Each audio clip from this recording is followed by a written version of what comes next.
আসসালামু আলাইকুম। হুন্ডিতে কেউ টাকা ছাড়বেন না, হুন্ডির টাকা ঠিকই ব্যাংকে চলে যাইতেছে।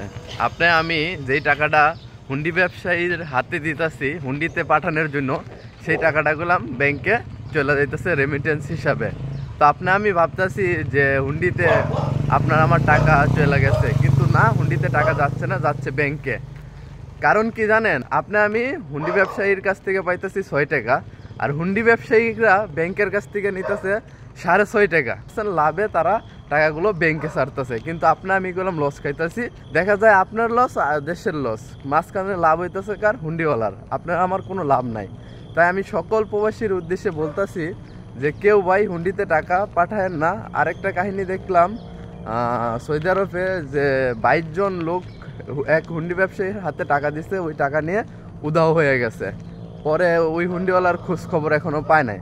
তো আমি কি কারণে রিস্কের ভিতরে যাই আপনার আমার টাকাটা বিপদের ভিতরে রাখবো? তাই সবার উদ্দেশ্যে বলতেছি কেউ হুন্ডিতে টাকা পাঠায় না।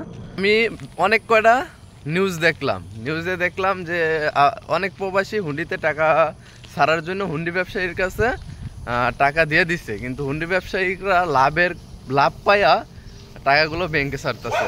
তো আমি যেই উদ্দেশ্যে যেই কারণে হুন্ডিতে টাকা পাঠাইতেছি সেটা বললাম সাকসেস হইতেছে না, অযথা আপনার লস। লাভ হইতেছে হুন্ডি ব্যবসায়ীদের, এবং কি আপনার আমার টাকা ঠিকই রেমিটেন্স হিসেবে বাংলাদেশেও চলে যাচ্ছে। সকল প্রবাসীর কাছে আমার একটাই রিকোয়েস্ট, যারা টাকা ফ্যামিলিতে পাঠানোর খুবই দরকার, আপনি যদি মনে করেন যে আপনার ফ্যামিলির কাছে আপনার টাকাটা খুব জরুরি, খুব ইমার্জেন্সি লাগবে, তাহলে ভাই আপনি হুন্ডিতে টাকা পাঠান না, আপনি ব্যাংকে পাঠিয়ে দেন। আপনি যেই কারণে টাকা হুন্ডিতে পাঠাইতেছেন, আপনার টাকা হুন্ডিতে যাচ্ছে না, আপনার টাকা ব্যাংকে যাচ্ছে। তার মানে এটাই বোঝা যাইতেছে আপনার যদি খুবই ইমার্জেন্সি হয় আপনি টাকা ব্যাংকে ছাড়েন। আর যে সকল প্রবাসীদের টাকা ফ্যামিলির কাছে ওরকম একটা দরকার নাই, আপনারা চাইলে আপনার ফ্যামিলি চালানোর জন্য যেই টাকাটা লাগে ওই টাকাটা আপনি আপাতত ব্যাংকে ছাড়েন, আর বাদবাকি টাকাগুলো আপনাদের কাছে রাখেন। এটাই সবচেয়ে ভালো হইব।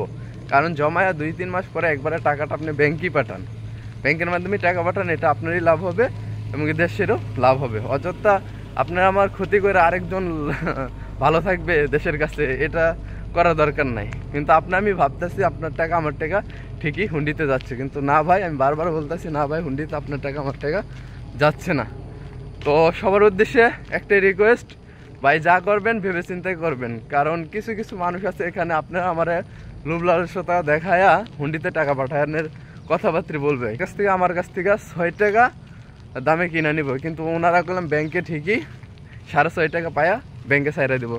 তার মানে এটাই বোঝা যাচ্ছে যে আপনারা আমারে বোকা বানাইতেছে, প্রবাসীরা হইতেছে বোকা, অনেক হুন্ডি ব্যবসায়িক মনে করে।